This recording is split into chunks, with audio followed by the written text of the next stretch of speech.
Hello welcome back to Meromedics. അപ്പോൾ മെറോമെഡിക്സിൻ്റെ പുതിയൊരു വീഡിയോയിലേക്ക് എല്ലാവർക്കും സ്വാഗതം. കഴിഞ്ഞ വീഡിയോസ് എല്ലാം എല്ലാവരും കണ്ടെന്ന് വിശ്വസിക്കുന്നു, എല്ലാവർക്കും യൂസ്ഫുൾ ആണെന്ന് വിശ്വസിക്കുന്നു.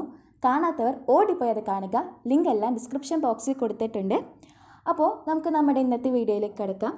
So today we gonna discuss about Clostridium tetanus and we going to discuss its pathogenicity, morphology, laboratory diagnosis and prophylaxis. So, എന്താണ് Clostridium tetanus? It's a gram-positive bacteria which is slender, long bacilli with a round, bulging spore at one of the poles giving drumstick appearance. These are anaerobic organism. Gas pack and anaerobic jar are suitable to grow them. Slight presence of oxygen can kill the microorganism. So എന്താണ് Clostridium tetanus? അതൊരു gram positive bacteria ആണ്. Gram positive എന്താണെന്ന് കഴിഞ്ഞ വീഡിയോസിലെല്ലാം നാം പറഞ്ഞിട്ടുണ്ട്. അപ്പോൾ ഒരു gram positive bacteria ആണ്. ഒരു ഡ്രം സ്റ്റിക്ക് അപ്പിയറൻസ് ആണ് നമുക്ക് ഇത് മൈക്രോസ്കോപ്പ് അണ്ടറിൽ നോക്കുമ്പോൾ കാണാൻ പറ്റുന്നത്. ഒരു സ്ലെൻഡർ എന്ന് വെച്ചാൽ ലോങ് ആയിട്ടുള്ള ഒരു ബാസിലിയാണ് Clostridium tetanus. ഇത് അനറബിക് ഓർഗാനിസമാണ്. എന്ന് വെച്ചാൽ ഓക്സിജൻ ഇല്ലാത്ത മീഡിയത്തിൽ മാത്രം കാണാൻ പറ്റുന്ന ഓർഗാനിസമാണ് Clostridium tetanus. അതുകൊണ്ട് തന്നെ ഇതിൻ്റെ ഗ്രോത്ത് നടക്കാൻ വേണ്ടി നമ്മൾ യൂസ് ചെയ്യുന്ന രണ്ട് മീഡിയമാണ് ഗ്യാസ് പാക്ക് അല്ലെങ്കിൽ അനറബിക് ജാർ എന്ന് പറയുന്ന മീഡിയംസ്. അപ്പോൾ ഓക്സിജൻ ഇല്ലാണ്ടാണ് ഈ മൈക്രോ ഓർഗാനിസം വളരുന്നത്. അപ്പോൾ ഒരു കുഞ്ഞ് ഓക്സിജൻ്റെ പ്രസൻസ് ഉണ്ടെങ്കിൽ തന്നെ ഈ മൈക്രോ ഓർഗാനിസം ഡെത്ത് അല്ലെങ്കിൽ കിൽ ചെയ്യപ്പെടും. സോ അതാണ് Clostridium tetanusൻ്റെ മോർഫോളജി എന്ന് പറയുന്നത്. So moving to pathogenicity, Clostridium tetanus affect humans by causing disease called tetanus.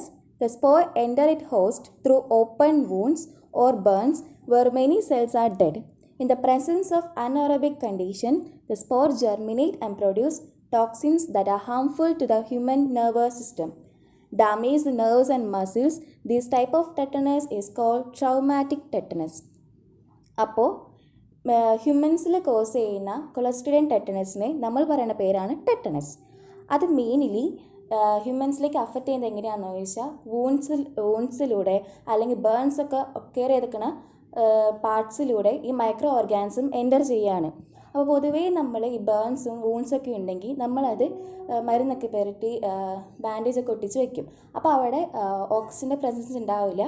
അങ്ങനെ ഓക്സിജൻ്റെ പ്രസൻസ് ഉണ്ടാവാനാവുന്ന സമയത്താണ് ഈ മൈക്രോ ഓർഗാനിസം നമ്മളുടെ വൂണ്ടിൽ ഗ്രോ ചെയ്യുന്നത് എന്നാണ് ഇവർ പറയുന്നത്. അപ്പോൾ മെയിൻലി ഇങ്ങനെ ഗ്രോത്ത് ഒക്കർ ചെയ്യുമ്പോൾ അവിടെ ടോക്സിൻസ് പ്രൊഡ്യൂസ് ആകും. അത് നമ്മളുടെ ഹ്യൂമൻ നെർവസ് സിസ്റ്റത്തിന് ഭയങ്കര അധികം ഡാമേജ് ക്രിയേറ്റ് ചെയ്യും. അങ്ങനെ ഡാമേജ് ക്രിയേറ്റ് ചെയ്യുന്നതിന് പറയുന്ന പേരാണ് ട്രോമാറ്റിക് ടെറ്റനസ് എന്ന് പറയുന്നത്. When labour or abortion conducted in dusty atmosphere, spores enter birth canal, enter the uterus, establish infection called postpartum tetanus. If it enter stump of the umbilical cord of newborn, neonatal tetanus occur. Death is due to paralysis of diaphragm and other respiratory muscles. എന്നാൽ നമ്മളിപ്പോൾ delivery നടത്തുന്ന സമയത്തോ abortion നടത്തുന്ന സമയത്തോ ഒരു dusty ആയിട്ടുള്ള അറ്റ്മോസ്ഫിയറിലാണ് ഇത് നടത്തണമെങ്കിൽ ഈ മൈക്രോ ഓർഗാനിസം അമ്മയുടെ ബെർത്ത് കനാൽ വഴി യൂട്രസിലേക്ക് എത്തും. ഈ യൂട്രസ് വഴി ഇൻഫെക്ഷൻ കോസ് ചെയ്യും. ആ ഇൻഫെക്ഷനെ പറയുന്ന പേരാണ് postpartum tetanus. വേറൊരു രീതിയാണ് അംബ്ലിക്കൽ കോഡ് വഴി കുഞ്ഞിലേക്ക് എത്തുന്നു. ആ കുഞ്ഞിലേക്ക് എത്തുന്ന ഇൻഫെക്ഷനെ പറയുന്ന പേരാണ് നിയോനേറ്റൽ ടെറ്റനസ്.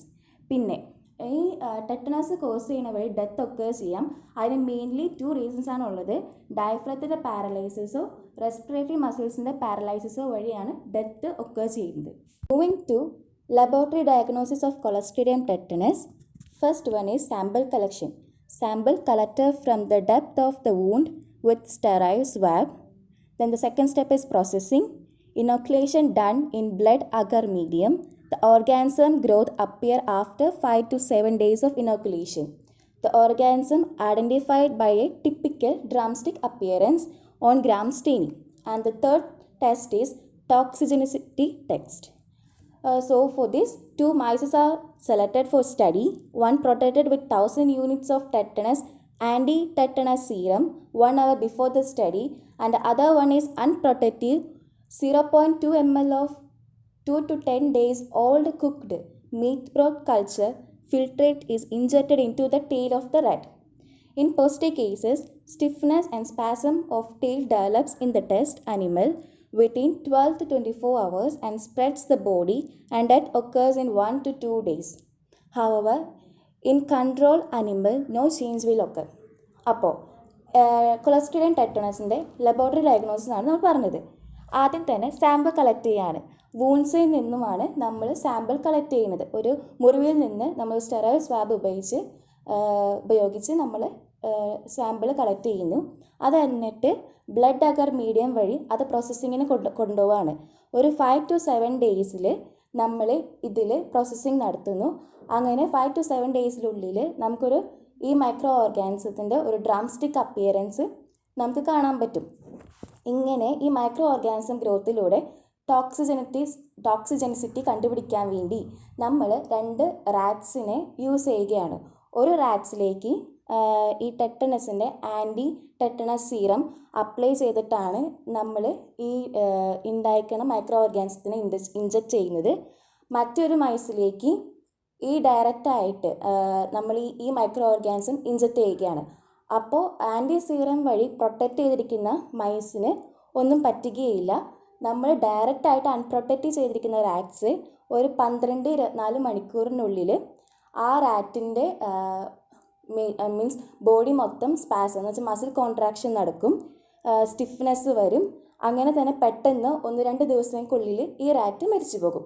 പക്ഷേ നമ്മൾ പ്രൊട്ടക്റ്റ് ചെയ്തിരിക്കുന്ന എന്ന് വെച്ചാൽ ആൻറ്റി ടെറ്റനസ് സീറം വഴി പ്രൊട്ടക്റ്റ് ചെയ്തിരിക്കുന്ന റാറ്റ് മരിക്കുകയില്ല. അതാണ് ലബോറട്ടറി ഡയഗ്നോസിസ് ഓഫ് ടെറ്റനസ് എന്ന് പറയുന്നത്. Moving to prophylaxis or immunisation of tetanus, there is 2 types, primary immunization and secondary immunization. In primary immunization, we give DPT, which is diphtheria, pertussis tetanus, and in the secondary immunization, we give DT or TT, and which dose is 0.5 ml. We give DT in the years of 5 to 6 and TT in 10 years and 16 years. For pregnant women, tetanus toxoid immunization compulsory to avoid tetanus neonatal. അപ്പോൾ നമ്മൾ ടെറ്റനസിൻ്റെ ഇമ്മ്യൂണൈസേഷൻസ് ആണ് പറഞ്ഞത്. Primary immunisation എന്ന് പറയുന്നത് DPT ആണ്. പിന്നെ secondary immunisation എന്ന് പറയുന്നത് DTയും TT ആണ്. DT നമ്മൾ 5-6 വയസ്സുള്ള പിള്ളേർക്കാണ് കൊടുക്കുന്നത്. TT എന്ന് പറയുന്നത് നമ്മുടെ 10 വയസ്സിലും 16 വയസ്സിലും എടുക്കുന്ന വാക്സിനാണ് TT എന്ന് പറയുന്നത്. ഇനി പ്രഗ്നൻറ്റ് വുമൻസിൽ പ്രഗ്നൻറ്റ് ടൈമിൽ നമ്മൾ കൊടുക്കുന്ന വാക്സിനാണ് ടെറ്റനസ് ടോക്സോയിഡ് ഇമ്മ്യൂണൈസേഷൻ. അതെന്തിനാണെന്ന് ചോദിച്ചാൽ കൊച്ചിലേക്ക് ആ ഒരു ഇത് വരാണ്ടിരിക്കാൻ വേണ്ടിയാണ് പ്രഗ്നൻറ്റ് വുമനിൽ നമ്മൾ ഈ വാക്സിൻ കൊടുക്കുന്നത്. So that's all about the topic clostridium tetanus. ഒരു കുഞ്ഞൊരു ടോപ്പിക്കാണ്. എക്സാംസിന് മെയിൻലി ചോദിക്കാറുണ്ട് കൊളസ്ട്രീഡിയം ടെറ്റനസിൻ്റെ morphology, pathogenicity, laboratory diagnosis, immunization ഷെഡ്യൂളൊക്കെ എഴുതാൻ വേണ്ടി. സോ ഈ വീഡിയോ യൂസ്ഫുൾ ആണെന്ന് വിചാരിക്കുന്നു. So please like, share and subscribe our channel. എന്തെങ്കിലും ഡൗട്ട് ഉണ്ടെങ്കിൽ, എന്തെങ്കിലും കാര്യം പറയാനുണ്ടെങ്കിൽ കമൻറ്റ് ചെയ്യുക. So by.